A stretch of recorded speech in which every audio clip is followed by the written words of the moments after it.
Father রিগন, father রিগন, ঝোলার মাঝে কি আছে ধন, কি আছে নিন খ্রিস্ট প্রণাম, কানা করিও লাগবে না দাম। ফাদার রিগন ইটালীয়, বাংলাদেশের সালাম নিও। ছড়াটি লিখেছিলেন ফাদার মারিনো রিগনের বন্ধু কবি আল মাহমুদ। কবি আল মাহমুদ ফাদার রিগনের বন্ধু। আজ সেই কবি আল মাহমুদ এবং ফাদার রিগন দুজনের কেউই পৃথিবীতে নেই, কিন্তু তাদের কীর্তি আমাদেরকে আলোকিত করে রেখেছে। আজ ফাদার মারিনো রিগনের ১০০তম জন্মদিন। ফাদার রিগনের জন্ম শতবর্ষ উপলক্ষে আজকে চ্যানেল আইয়ের স্টুডিওতে আপনাদেরকে শুভেচ্ছা জানাচ্ছি। আমি রাসেল মাহমুদ। স্টুডিওতে আজকে আমাদের সঙ্গে উপস্থিত আছেন ফাদার রিগনের স্নেহধন্য দুজন কীর্তিমান মানুষ। তাদের মধ্যে একজন আছেন পুঁথিশিল্পী কাব্য কামরুল এবং ২১শে পদকপ্রাপ্ত নৃত্যশিল্পী শামীমা রানীপা। আমরা আজ দুজন শিল্পীর সঙ্গে কথা বলবো, ফাদার রিগনের সঙ্গে তাদের স্মৃতিচারণ শুনব এবং দেখে নেব ফাদার রিগনের বিগত দিনগুলো।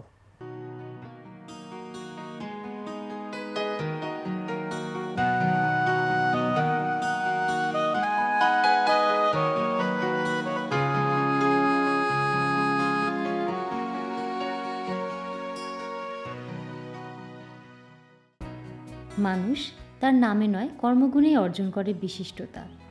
তেমনি একজন মানুষ ফাদার মারিনো রিগন। নানামাত্রিক কর্মকাণ্ডে উদ্ভাসিত তার ব্যক্তিজীবন। কী নামে আখ্যায়িত করলে পূর্ণাঙ্গভাবে চিহ্নিত করা যাবে ব্যক্তি রিগনকে তা বলা মুশকিল। মূলত তিনি একজন খ্রিস্ট ধর্মযাজক। মানবপ্রেমী এই মানুষটির জন্ম ১৯২৫ সালের ৫ ফেব্রুয়ারি ইতালির ভিল্লা ভেরলা গ্রামে। তার পিতা রিচার্ড ছিলেন একজন কৃষক। মাতা ইতালিয়া মনিকা ছিলেন স্কুল শিক্ষিকা। ৮ ভাই বোনদের মধ্যে তিনি জ্যেষ্ঠ সন্তান। পিতা স্বল্প শিক্ষিত হলেও তার মধ্যে শিল্প সংস্কৃতি নানা গুণের সমাবেশ ছিল। পিতার এসব গুণ এবং মায়ের বিদ্যানুরাগ রিগনকে প্রবলভাবে অনুপ্রাণিত ও প্রভাবিত করে। স্বভাবত তাদের আদর্শ ও বৈশিষ্ট্যেই রিগনের জীবন গড়ে উঠেছে। তার যাজক হওয়ার পেছনে কাজ করেছে তাদের পরোক্ষ প্রেরণা। ফাদার রিগনের যাজকীয় অভিষেক ঘটে ১৯৫১ সালের ১০ই মার্চ। এসেছি কলকাতা, পৌঁছে এসেছি ৬ই জানুয়ারি ১৯৫৩ সালে। পরদিনে ৭ই এসেছি বাংলাদেশে, এই যশোরে পৌঁছে এসেছি। আমি ছিলাম প্রথমে বড়পাড়া, তারপরে মালগাজি ৩ বছর, তারপরে খুলনা ৬ বছর, যশোরে ৬ বছর, বাঁয়ার চকে ৬ বছর। ফাদার যাজকীয় কাজে দেশের বিভিন্ন স্থান ঘুরে অবশেষে সুন্দরবন সংলগ্ন মফস্বল শহর মোংলার শেলাবুনিয়া গ্রামে গড়ে তোলেন তার স্থায়ী আবাস।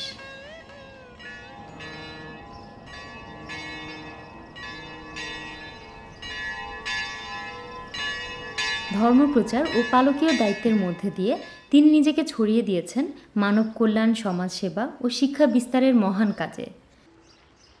তার প্রত্যক্ষ ও পরোক্ষ সহযোগিতায় দেশের প্রত্যন্ত অঞ্চলে গড়ে ওঠে ১৭টি শিক্ষা প্রতিষ্ঠান। দরিদ্র ছাত্রছাত্রীদের সাহায্যার্থে নিজ দেশ ইতালি থেকে বিপুল সংখ্যক স্পন্সরশিপের ব্যবস্থা করেন তিনি। আমরা প্রথমেই কথা বলবো কাব্য কামরুলের সঙ্গে। কাব্য কামরুল দীর্ঘদিন ধরে ফাদার রিগনের সঙ্গে তার চলাফেরা, ফাদার রিগনের সঙ্গে দীর্ঘদিন ধরে আপনি কাজ করেছেন, ফাদার রিগনকে নিয়ে গবেষণা করেছেন। ফাদার মারিনো রিগনের মতো একজন মহান মানুষকে আপনি কিভাবে আবিষ্কার করলেন?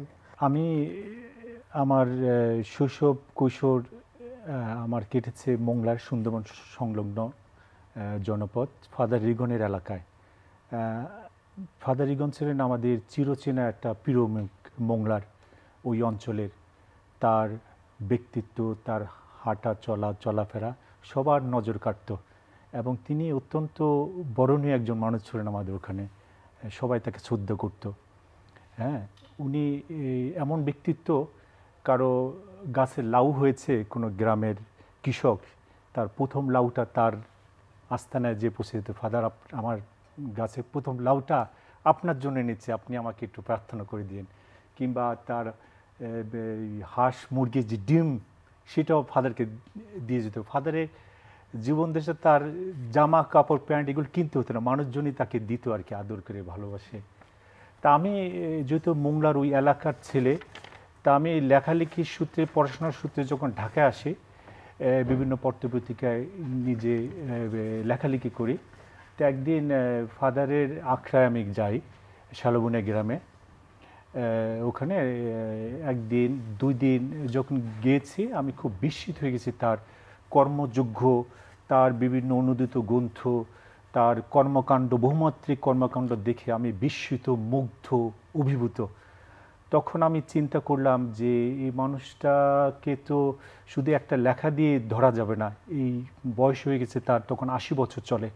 তা আমি তখন আমার মাথায় আসলো যে তার 80 বছর উপলক্ষে একটা সংবর্ধনা গ্রন্থ করা যায়, যেখানে তার বন্ধু স্বজন, তার সঙ্গে যারা কাজ করেছেন তাদের লেখা নিয়ে একটা বই করি না কেন। তখন মাথায় আমার ওই চিন্তাটা আসে। তারপরে আমি যোগাযোগ করি তার পারিবারিক বন্ধু, যে স্বজন সুরি, যেমন শামীমা নিপা, কবি আল মাহমুদ, শিল্পী মোস্তাফা মনোয়ার, এরকম রেমন ম্যাগসেসে প্রাপ্ত অ্যাঞ্জেলা গোমেজ, এরকম বহু মানুষের কাছ থেকে আমি লেখা সংগ্রহ করি। ওপি করিম, যারা সাংস্কৃতিক নিপা আপার সঙ্গে সাংস্কৃতিক পরিবেশনা করার জন্য তারা ইতালি গমন করে, তো এদেরকে নিয়ে আমি এই সম্পাদনা করি এই বইটা আর কি, যেখানে কত বিখ্যাত শিল্পী কাম চৌধুরী এটা প্রস্তুত করেছেন। এবং এখানে অনেক গুণী মানুষরা তার ইন্টারভিউ নিয়েছেন, যেমন আমাদের এই সময়ের শফিক রহমান সাংবাদিক, তিনি নিয়েছেন। এখানে ডক্টর আবুল হাসান চৌধুরী লালন গবেষক, তিনি তার ইন্টারভিউ নিয়েছেন ফাদারের যে লালন ভাবনা, রবীন্দ্র ভাবনা সেই সম্পর্কে। এখানে ক্যামেরার কবি নামে খ্যাত নাসির মামুন ফটোগ্রাফি করেছেন, তারও নেওয়া একটি ইন্টারভিউ এখানে আছে।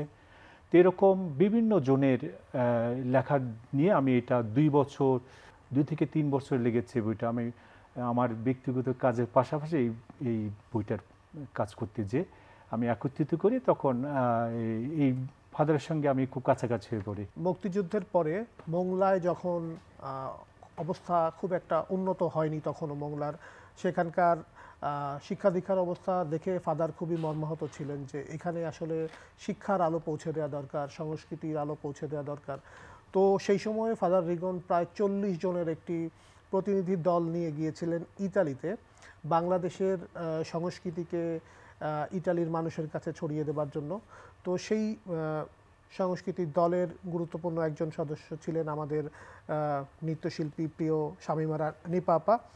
আমরা নিপা আপার কাছ থেকে সেই গল্পটা শুনবো, নিপা আপার সেই অভিজ্ঞতার কথা। প্রথম যদি বলি যে তখন আমরা নকশি কাঁথার মাঠ নিয়ে ওই গ্রুপটা যাচ্ছিল, তো শিল্পকলায় তখন আমাদের তো অনেক ব্যস্ত সময়, একটা ঝোলা নিয়ে এরকম একজন, মানে ওনাকে দেখলে একটা কেমন জানি দ্যুতি মনে হয় চারিদিকে ছড়াতো। তো দেখতাম মনে হতো যে ফাদাররা ধর্মপ্রচার করতেই দেশে আসে, মানে এই যে ভক্তির জায়গাটা বা একদম এরকম উঁচু মানের একজন মানুষের সঙ্গে আমাদের যে গাঁটছড়াটা পাচ্ছি তখন বুঝতে পারিনি। উনি আসতো, খুব চেষ্টা করেছিল যে লাইভ মিউজিক হবে, যেটা আমরা ভাবতেও পারতাম না যে 40 জনের একটা টিম নিয়ে বিদেশে গিয়ে লাইভ মিউজিক হচ্ছে, ডান্স ড্রামা হচ্ছে, নীনা হামিদ গান গাচ্ছে, মানে এই যে একটা কর্মযজ্ঞ সেটা ফাদারের পক্ষে হতে সম্ভব ছিল। তো আসতো যেত, তারপর ট্যুরে গেলাম, এত শৃঙ্খলিত সব কিছু, নিজের জীবন যেভাবে উনি কঠিনভাবে শৃঙ্খলার মধ্যে বেঁধে রাখতেন।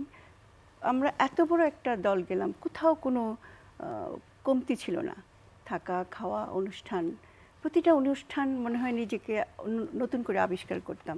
ফাদার যখন শোর পরে এসে খুব সূক্ষ্ম জিনিসগুলো বলতো, আমার তখন থেকে ওনার প্রতি এক ধরনের একটা মুগ্ধতা তৈরি হলো।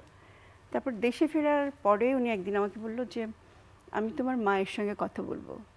তো একটু অবাক হলাম যে মায়ের সঙ্গে কেন, মানে সেভাবে তো আমরা পারিবারিকভাবে যোগাযোগ নেই। তাহলে ঠিক আছে ফাদার একদিন আসবেন। আসলো, মাকে দেখে এরকম ধরে হাতটা ধরে বললো যে এমন মেয়ে কোন হাটে পাওয়া যায়, আমি কিনতে চাই। মানে সেই থেকে আমার মনে হলো যে আমার বাবা তো বাবার জায়গায় আছে, সেও আমার একটা বাবা। মানে এত অল্প কথায় উনি আমার প্রতি ভালোবাসাটা যে প্রকাশ করলেন, তো সেটা আমার কাছে সারা জীবনের একটা প্রাপ্তি ছিল। এরপর থেকে ফাদারের সঙ্গে আমার একদিনের জন্য ছেদ হয়নি সম্পর্ক। 40 জন তো তখন গেলাম, তারপরেও কতবার বিদেশে গেছি, ফাদার আমাদের নিয়ে গেছে, আমাকে দলনেতা করে প্রায় 2টো বড় বড় টিম গেছি আমরা। তারপর আমি একা গেছি কয়েকবার ট্যাগর ডেতে, ইটালিতে যেটা হয়।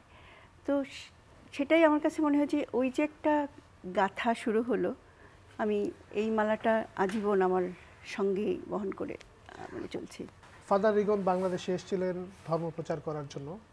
বাংলাদেশে একজন বিদেশি মানুষ এসে সেই বাংলাদেশটাকে নিজের করে নেওয়া, বাংলাদেশের সংস্কৃতিকে ছড়িয়ে দেওয়া এবং সেই সংস্কৃতিতেও নতুন করে একটা মাত্রা যুক্ত করা।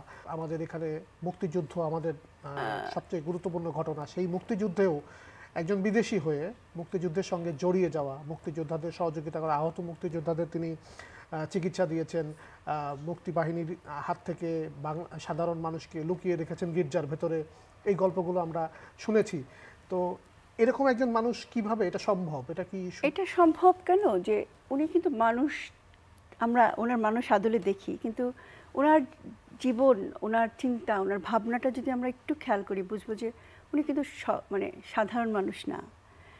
কেমন করে ওনার মাথায় এই ধারণাটা হলো যে রবীন্দ্রনাথের জ্যোৎস্না রাত্রি এবং বেথোভেনের মুনলাইট একসঙ্গে করে একটা পারফরমেন্স করা যায়। আমরা কিন্তু মানে এই অঙ্গনে আছি কিন্তু কখনো ভাবিনি। একদিন আমাকে একটা এরকম একটা পাঠালেন, বলে যে জ্যোৎস্না রাত্রি কবিতাটা তুমি পড়বে। তখন অনেক ব্যস্ততার মধ্যে থাকতাম, তো ফাদারের সব কিছু হজম করাটাও খুব সহজ ছিল না। তবে আরেকদিন ফোন করেছে, পড়েছো? আমি বলছি হ্যাঁ পড়েছি। আমার পড়া ছিল না, এটা ভালো করে পড়বে, এটার সঙ্গে একটা পারফরমেন্স করতে হয়। উনি তো ওইভাবে কথা বলতেন, ইটালিতে যেতে হয় এবং এটার সঙ্গে পারফরমেন্স করব। ঠিক আছে পারফরমেন্স করবো, এটা কবিতার সঙ্গে পারফরমেন্স করা আমার জন্য খুব বড় কিছু না। কিন্তু পিছনের এই ব্যাকগ্রাউন্ড মিউজিকটা মুনলাইট বেথোভেনের, সেটার সঙ্গে ইটালিয়ান একজন আবৃত্তি শিল্পী, মানে কবিতা বলবে একটা মেয়ে, সে লাইভ বলবে, ব্যাকগ্রাউন্ডে এই মিউজিক হবে এবং রবীন্দ্রনাথ, তিনটাকে সমন্বয় করতে গিয়ে আমার মনে হয়েছে যে উনি কত ভাবনার জায়গাটা কত উঁচু, যেটা আমরা ভাবতেই পারি না। এবং সবচেয়ে বড় কথা হচ্ছে যে ইটালিয়ান ভাষা আমি জানি না, কবিতাটা যে সে পড়ছে, তো পড়ার পরে কোথায় গিয়ে শেষ করছে ওই জায়গাটা আমার মানে ধরতে খুব সমস্যা হচ্ছিল। ফাদার বললো যে না, আমি সাইড থেকে তোমাকে শেষটা বলবো, কারণ তোমার তো এটা মুখস্থ, তুমি জানবে কোথায় এটা শেষ, তারপরেরটা তুমি শুরু করবে। তো এরকম করে একটা পারফরমেন্স করেছিলাম আমি। আমার মনে হয় জীবনে আমার একটা ভালো লাগার পারফরমেন্স পরপর 2বার 3বার করেছি কবিতার সঙ্গে, সেই মুনলাইট আর জ্যোৎস্না রাত্রে। তো আমি আমার জীবন দিয়ে আমি দেখেছি যে মানুষের ভাবনার জায়গাটা, মানুষের চিন্তার জায়গাটা কত উঁচু লেভেলে গেলে এই ধরনের মানুষ তৈরি হয়। তবে ধর্মপ্রচার ও কল্যাণমূলক কর্মকাণ্ডকে ছাপিয়ে ফাদার রিগনকে বিশিষ্ট করে তুলেছে এদেশের শিল্প সাহিত্যের প্রতি তীব্র অনুরাগ।